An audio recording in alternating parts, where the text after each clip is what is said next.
नमस्कार, स्वागत छ कार्यक्रम अर्जुन दृष्टिमा। म अर्जुन गिरी। पोखराको बीचैबीच गुमनाम बगिरहेको छ सेती नदी। झट्टै हेर्दा कतै पनि नदेखिने सेती नदी रामघाटमा आएपछि विशाल अनि फराकिलो देखा पर्छ। सेतीसँगै देखिन्छ सेतो सुन अर्थात् बालुवा र गिट्टीको अथाह भण्डार। त्यो सँगै देखिन्छ त्यही सेतो सुनमा आँखा गाड्नेहरू। रामघाटको त्यो सुनको खाल्टोमा यति बेला महानगरपालिकाले स्वविवेक प्रयोग गर्न सकिरहेको छैन। महानगरपालिकाको क्षेत्र अधिकारभित्र रहेको त्यो रामघाटले 700 जना मजदुर र तिनीहरूको परिवार पालिरहेको छ। वर्षेनी महानगरपालिकाले त्यो रामघाट ठेक्का दिँदै आएको छ। तर यसपटक महानगरपालिकाले सारेको नयाँ ठेक्का योजनाले भने त्यहाँको मजदुर मात्रै होइन, सिङ्गो पोखरेलीहरूको मन भतभती पोलिरहेको छ।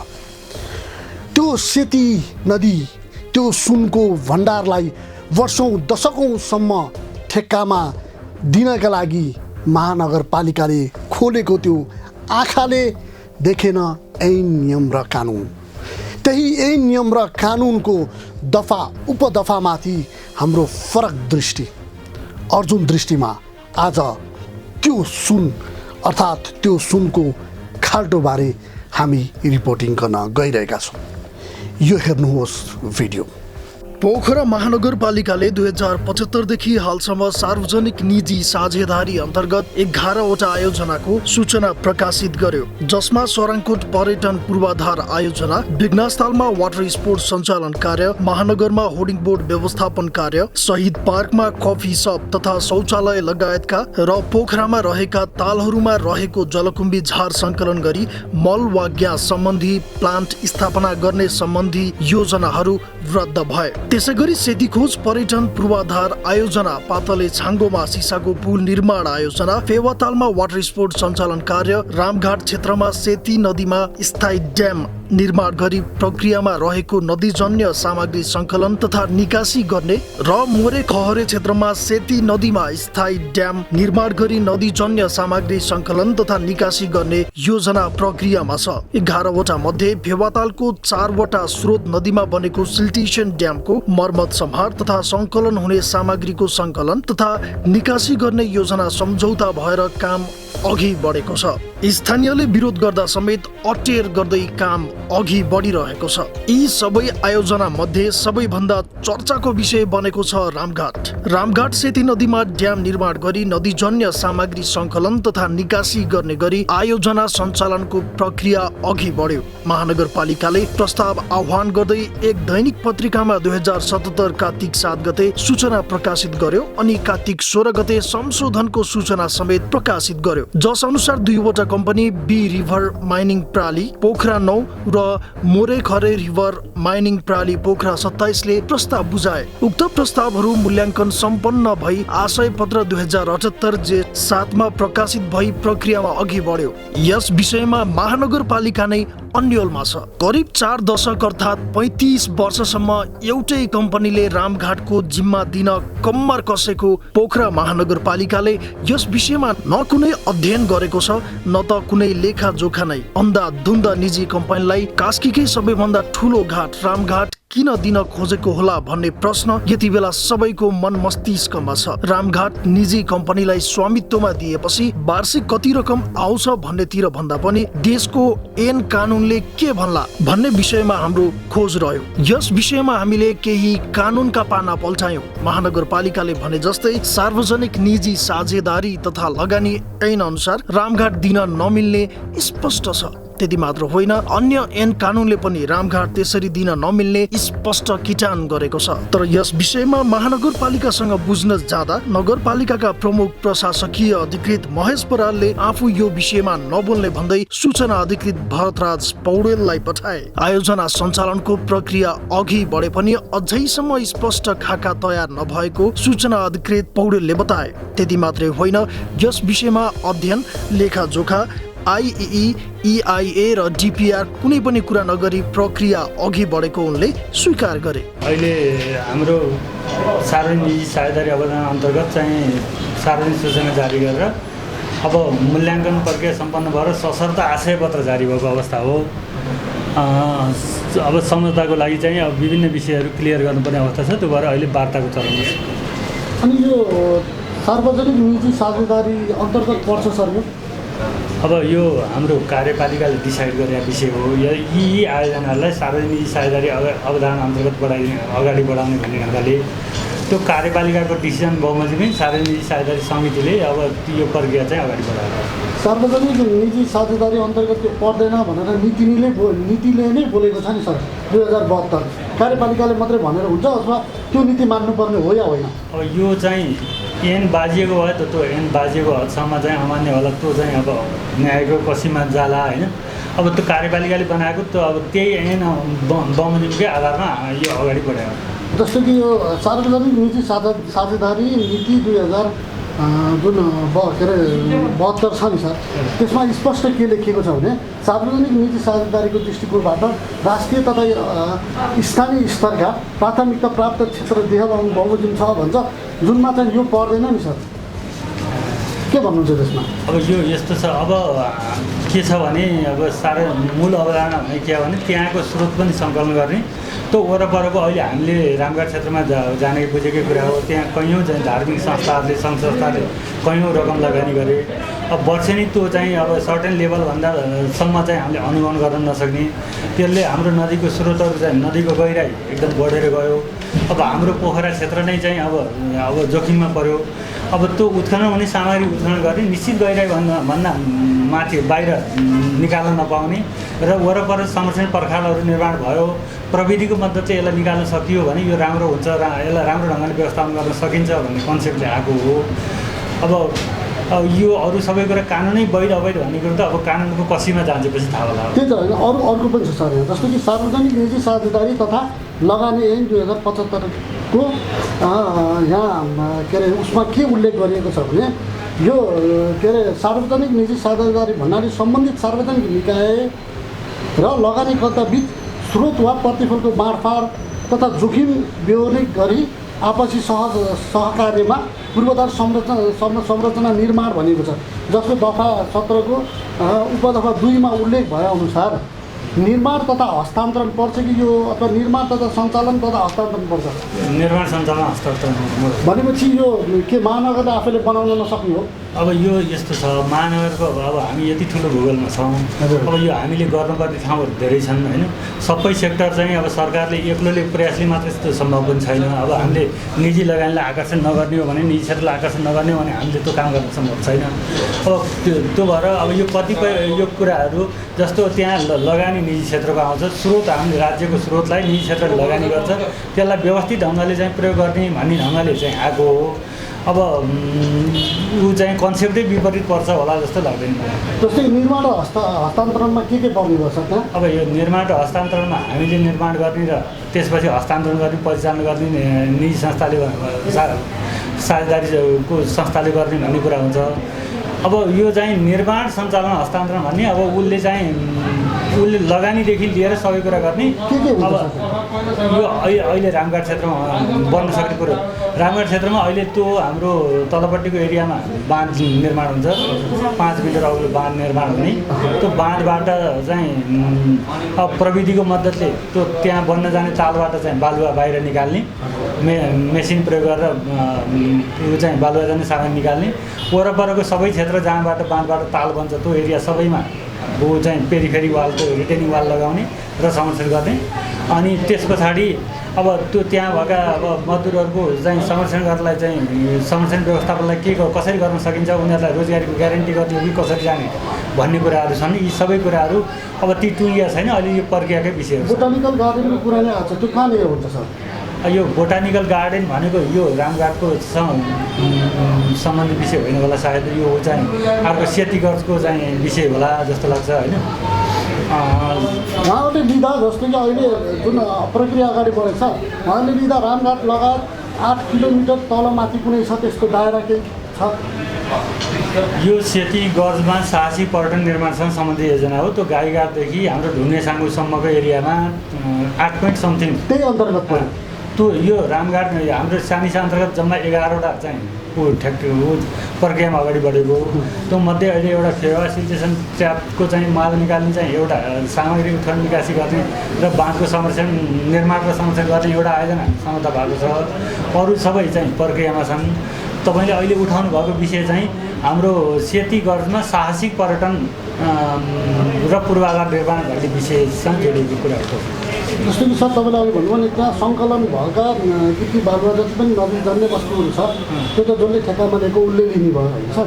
तर यहाँ गिटी यो जुन ढुङ्गा गिटी बालुवा उत्खनन बिक्री तथा व्यवस्थापन सम्बन्धी मापदण्ड 2077ले के भन्छ भने दफा 12मा उल्लेख भएअनुसार नदी जन्ने वस्तुहरू सङ्कलन बिक्री ढुवानी ठेक्का दिन मिल्ने, तर त्यसलाई चाहिँ के अरे जुन ड्याम बनाएर हार्भेस्ट गरेर जुन बेच्ने काम चाहिँ स्वयं नगरपालिकाले गर्नुपर्छ भन्ने उल्लेख छ नि सर, त्यो मिल्यो त? अब यो चाहिँ यो कार्यपालिकाले बनाएको, अब नगरसभाले बनाएको कानुन, कार्यपालिकाले बनाएको नियम होइन र मैले यहाँको कर्मचारी हैसियतले त्यो कानुनलाई चुनौती दिन मिलेन होइन। त्यो कानुन त न्यायको अब त्यो कतै बाजिएको छ भने न्यायको कसीमा जाँचिएपछि बदर होला होइन। त्यति बेलासम्म त यो कानुन त पालना गर्ने अब हामी सबैको बराबरी दायित्व। तपाईँले यो हेर्नु न कार्यपालिकालाई नै तपाईँले पनि राय दिन मिल्ने ठाउँ हुँदैन सर त्यस्तो कुनै? अब यो कार्यपालिकाले पनि अब कुनै चाहिँ विज्ञहरू लगाएर बनायो होला यो कानुनको ड्राफ्ट होइन। अब यो बनिसकेका कानुनलाई अब कर्मचारीले बदर गर्न कसरी सकिन्छ त? अब अर्को त्यति मात्रै होइन, धेरै कानुनले चाहिँ पाइँदैन भन्ने कुरा उल्लेख छ भनेर कानुन जसरी सक्नु। अर्को तपाईँलाई भन्छ स्थानीय तहको सम्पत्तिको संरक्षण सम्बन्धी व्यवस्थापनले पनि के भन्छ भने यसरी कुनै पनि के अरे यो हाम्रो हकमा रहेको महानगरको हकमा रहेका स्वामित्वमा रहेको जग्गालाई यसरी कसैलाई पनि हस्तान्तरण गर्न वा लिजमा दिने पाइने छैन भनेको छ त। अब यो चाहिँ के छ भने यी सबै विषयहरू अब अहिले जसरी बाहिर चर्चामा आए जस्तो चाहिँ एकैचोटि महानगरपालिकाले हामी के छ भने नदी भन्ने बित्तिकै नदी भनेको सङ्घ सरकारको अधीनमा छ। त्यो त्यहाँबाट उत्खनन हुने अब गिटी बालुवा भनेको प्रदेश र चाहिँ स्थानीय तहको अधिकार क्षेत्र विषय छ। त्यहाँभित्रको मापदण्ड संरक्षण गर्ने काम स्थानीय तहको, त्यो मापदण्डभित्रको जग्गा प्रति जग्गा सार्वजनिक जग्गा चाहिँ सङ्घ सरकारसँग छ। यहाँ जति भने पनि यस्तो प्रकृतिको समाधान हामीले गर्दैछौँ। के धारणा छ सङ्घको स्वीकृति दिए भन्ने ढङ्गले अगाडि बढाउने मात्रै हो। सङ्घीय सरकारको प्रदेश सरकारको अनुमति आएन, प्राप्त भएन भने त्यो अहिलेसम्मको अब त्यो प्रक्रिया आयोजना थप अगाडि बढ्न जाने अवस्था हुँदैन। अब हाम्रो कुरा पनि त्यही हो, हामीलाई कानुनले पनि त्यही भन्छ होइन। जग्गा हामीसँग हाम्रो सार्वजनिक प्रति जग्गाहरू हाम्रो अधीनमा हुँदैन।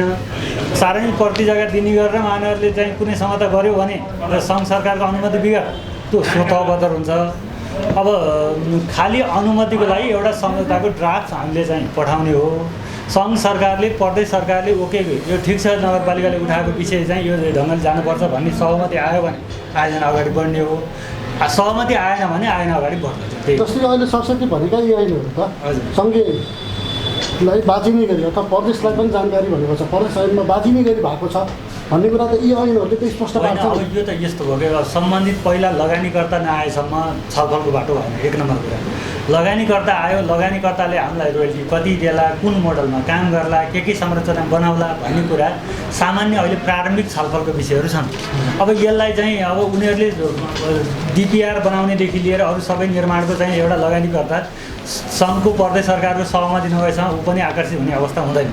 अब सङ्घले प्रदेश सरकारले दुईटैले सहमति दियो भने त्यसपछि डिपिआर गर्ने, इआइए गर्नेदेखि लिएर सबै प्रक्रिया पुरा गरेपछि बल्ल निर्माणको चरणमा प्रवेश गर्छ। अब यसरी हेर्दा त कानुन बाजिएपछि सार्वजनिक निजी साझेदारी अन्तर्गत त्यो पर्दै परेन सर।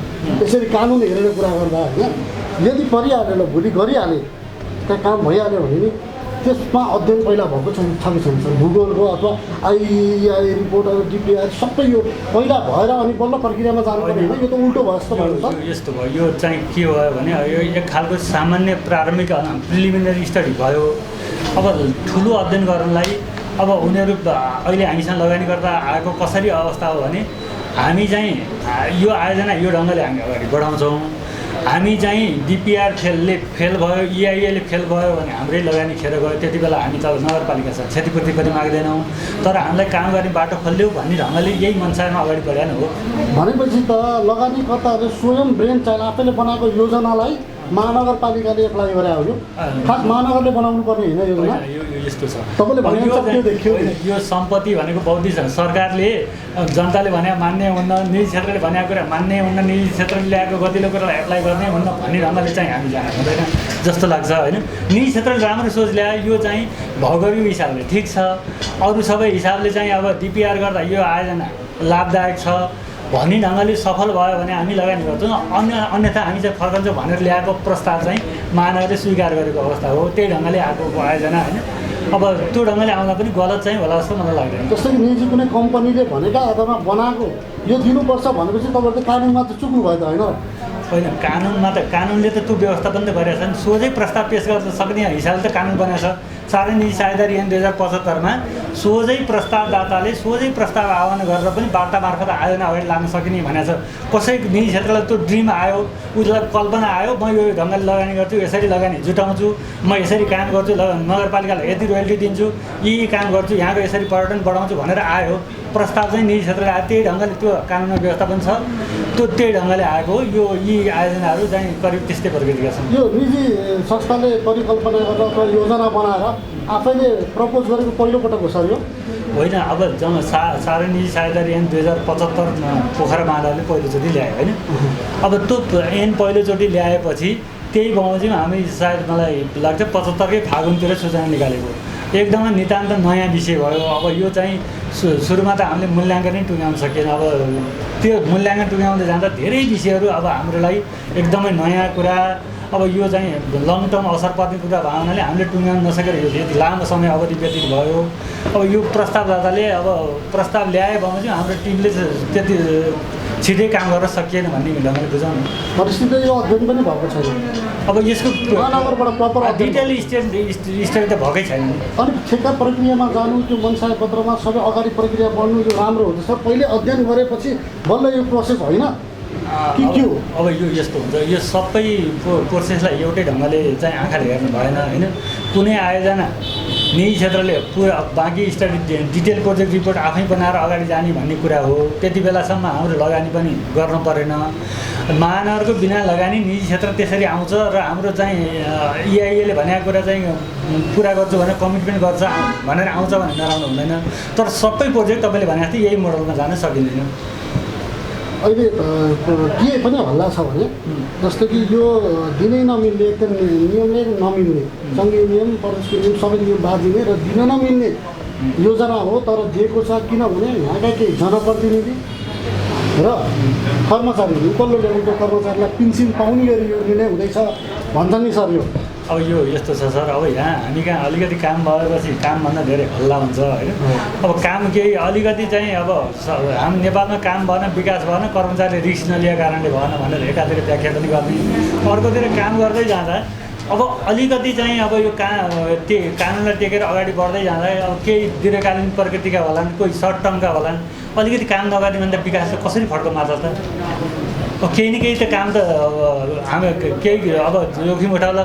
अब यसमा पैसै खाएको छ भनेर कसैले हल्ला चलाइदियो भने कामै रोकिदिन्छ। अब त्यसो भयो भने नगरपालिकाले त थप्प होला नि त त्यसो गऱ्यो भने त। यदि अब कानुन बाध्यता दिएर केही भएर लिने भयो भने, यदि भयो भने त्यस्तो पनि अथवा कानुन संशोधनका कुरा पनि गर्नुभएको छ यहाँहरूले होइन। यदि त्यसरी कुनै केही भएर प्रक्रियामा गयो भने त्यहाँ भएका 700जना जो के अरे काम गरेर मजदुर गरेर पालिन्छन् नि, जसलाई रामघाटले पालिरहेको छ नि, तिनीहरूको हकमा के हुन्छ सर? अब यो यस्तो छ, अब यो चाहिँ सबैभन्दा अब हामीले अनुभवले अब हिजो आज तपाईँले पनि कुरा पनि सुनिसक्नुभयो होइन। स्थानीयवासीसँगको कुराहरूलाई चाहिँ डिपली नसुन्दा अब अहिले हामी अब आन्दोलन हडतालदेखि अब ऊ चाहिँ विभिन्न समितिहरू गठन हुने त्यही वार्तामा जानुपर्ने छ। त्यो भएर अब प्रत्यक्ष रूपमा जोडिएको अब त्यो क्षेत्रसँग रोजीरोटी जोडिएको व्यक्तिहरूको माग सम्बोधन नगरिकन हुने आयोजना कार्यान्वयन हुन सक्दैन। आयोजना सम्झौता गरिदिएर मात्रै त भएन नि त, आयोजना कार्यान्वयन गर्नु पऱ्यो। त्यो भएर यी विषयहरू सम्बोधन गर्ने ढङ्गले जानुपर्छ। अब त्यो भन्दा बाहिर गयो भने त आयोजना कार्यान्वयन हुनै सक्दैन नि त। अहिले वार्षिक कति दिने भन्ने सम्झौता भएको यो सम्झौता त भएकै छैन कि सम्झौता भएको छैन तर कति दिने भने 22ले खाका तयार पार्नु भएको छ अब यो चाहिँ ती विषयहरू अब रोयल्टीको विषय टुङ्गिएकै छैन होइन अरू सबै हल्ला त रोयल्टीको विषय टुङ्गिएकै छैन। 6,55,00,000 भन्दा कम नहुने फिक्स रोयल्टी र भेरिएबल रोयल्टीको विषयमा चाहिँ अब कतिसम्म जान सकिन्छ भनेर चाहिँ एउटा सामान्य हाम्रो मानवहरूको 6,55,00,000 भन्दा घटी नहुने गरेर मागेको हो होइन।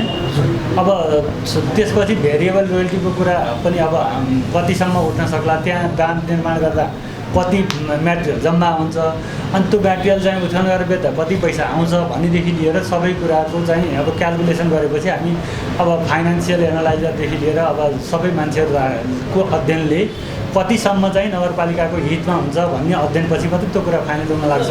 अहिलेको सबै चाहिँ बाहिर आएको कुरा जसरी बाहिर आए पनि त्यो कुरा टुङ्गिसकेको विषय छैन।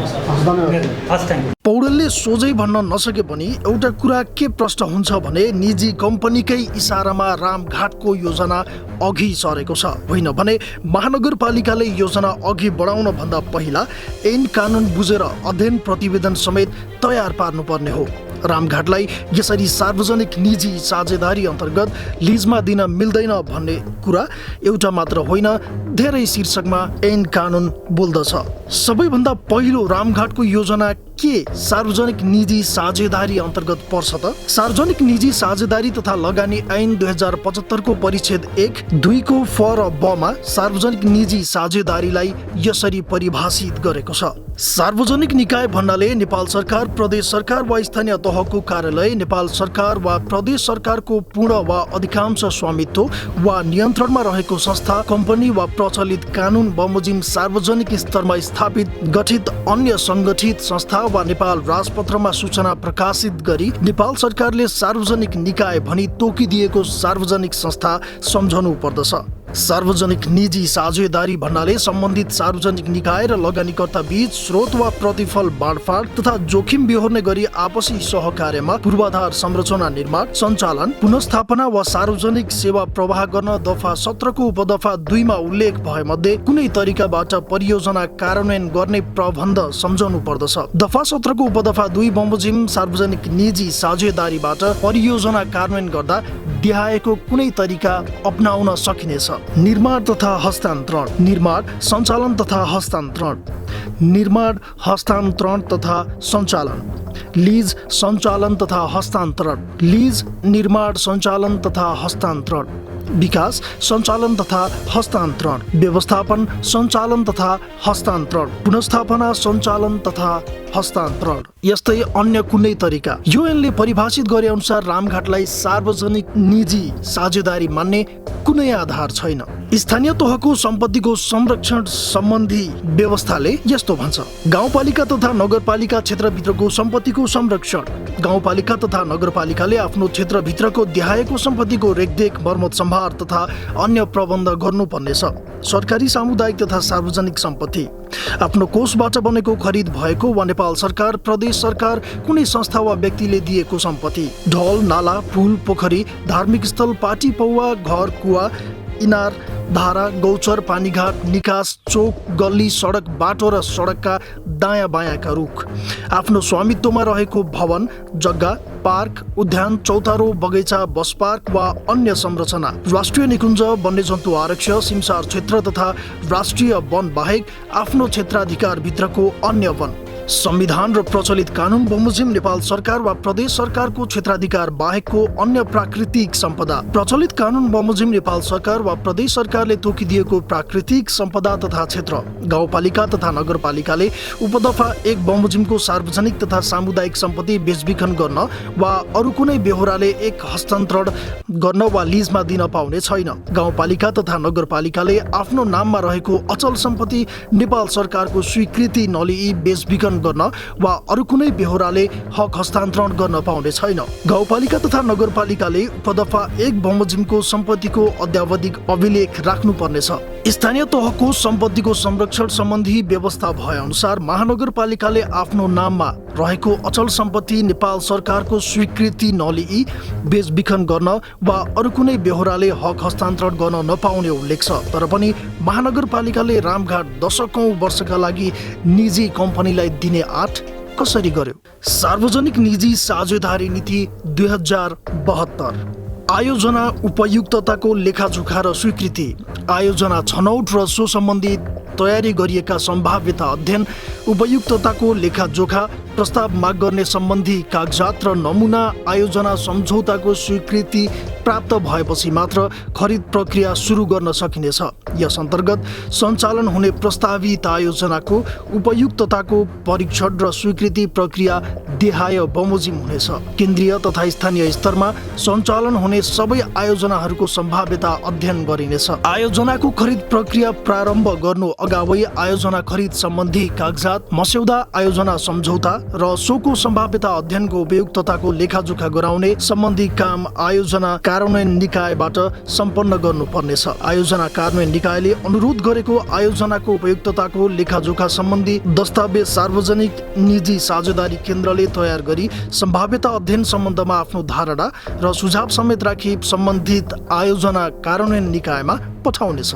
ढुङ्गा गिटी बालुवा उत्खनन बिक्री तथा व्यवस्थापन सम्बन्धी मापदण्ड 2077 विपरीत योजना। ढुङ्गा गिटी बालुवा उत्खनन बिक्री तथा व्यवस्थापन सम्बन्धी मापदण्ड 2077 को दफा 12 मा उल्लेख भए अनुसार नदीजन्य पदार्थको उत्खनन, सङ्कलन, बिक्री तथा ढुवानी ठेक्का बन्दोबस्त गर्दा परिमाणको आधारमा वार्षिक रूपमा गर्नुपर्नेछ। दफा 13 मा गाउँपालिका वा नगरपालिकाले वर्षाको समयमा बगेर आउने बालुवालाई वातावरणीय अध्ययन प्रतिवेदनका आधारमा नदीमा बाँध बनाई जमाउने तथा निश्चित मात्रामा बालुवा हार्भेस्टिङ गरेर बेच्ने व्यवस्था गर्न सक्नेछ। यस मापदण्डको दफा 12 ले भने जस्तै महानगरपालिकाले हालसम्म सेती नदीको नदीजन्य पदार्थको उत्खनन, सङ्कलन, बिक्री तथा ढुवानी ठेक्कामा दिँदै आएको छ। तर रामघाटको यो 35 वर्षीय योजनालाई यस मापदण्डले पनि दिन नमिल्ने उल्लेख गर्दछ। दफा 13 मा उल्लेख भए जस्तै यदि नदीमा बाँध बनाई नदीजन्य पदार्थ हार्भेस्टिङ गरेर बेच्ने व्यवस्था महानगरपालिकालाई मात्र छ, तर ठेक्का दिने व्यवस्था